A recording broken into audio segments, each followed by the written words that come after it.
Focus এখন দেশের গরিব মানুষ। সার্জিক্যাল স্ট্রাইক বা নোট বদলের সিদ্ধান্তই শুধু ভরসা নয়, 5 রাজ্যের ভোটের আগে নিজেদের গরিবের বন্ধু ইমেজে শান দিতে চায় পদ্ম শিবির। জাতীয় কর্মসমিতির বৈঠক থেকে তেমনটাই নির্দেশ দিলেন নরেন্দ্র মোদী। गरीब की सेवा प्रभु की सेवा के समान है। ये संकल्प लेकर हमारी सरकार काम कर रही है। দরিদ্র কল্যাণী ভগবানের সেবা, এটাই এখন পদ্ম শিবিরের মূল মন্ত্র। জাতীয় কর্মসমিতির বৈঠকে এ পথেই দলকে চলার বার্তা নরেন্দ্র মোদীর। 5 রাজ্যের ভোটের দিনক্ষণ ঘোষণা হয়ে গিয়েছে। তার আগে এটাই বিজেপির জাতীয় কর্মসমিতির শেষ বৈঠক। ফলে ভোটে দলের স্লোগান কি হবে, কোন রাস্তায় নেতারা এগোবেন, সেই রুটম্যাপ অনেকটাই ঠিক হয়ে গেল বৈঠকে। নোট বাতিল নিয়ে তোলপাড় গোটা দেশ।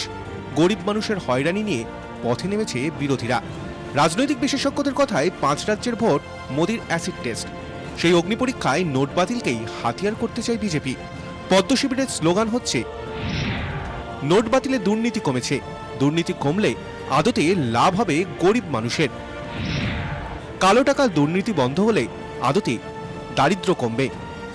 দেশ জুড়ে এই স্লোগানগুলি নিয়ে ঝড় তুলতে চায় মোদীর দল। গরিব সাধারণ মানুষের কাছে দলকে আরো গ্রহণযোগ্য করে তোলাই এখন মোদীর চ্যালেঞ্জ। বছর শেষেই সামনে এনেছেন গুচ্ছ জনমুখী প্রকল্প। দলের নেতাদের তার নির্দেশ, নিজেদের জীবনযাত্রার কথা না ভেবে গরিবদের জীবনের মান বাড়ানোই মন দেওয়া উচিত।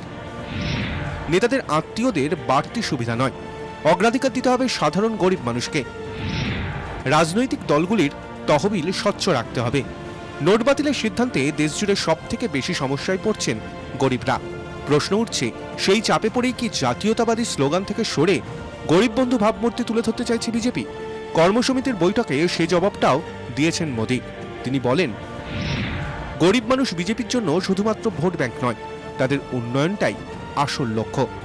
রাজনৈতিক মহলের মতে নোট বদলের ঝড়ে বিধ্বস্ত গ্রাম শহরের গরিব মানুষের কাছে এই ভাবমূর্তি তৈরিটাই এখন পদ্ম শিবিরের চ্যালেঞ্জ।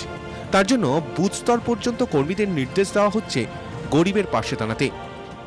নোট বাতিলের সব জায়গায় ভালো প্রভাব পড়েনি, আর সেই প্রভাব পড়তে পারে 5 রাজ্যের বিধানসভা নির্বাচনে। আর তাই এবার গরিব ফোকাস। 24 ঘন্টার জন্য ক্যামেরায় নিশান ত্রিপাঠীর সঙ্গে কমলিকা সেনগুপ্ত, দিল্লি।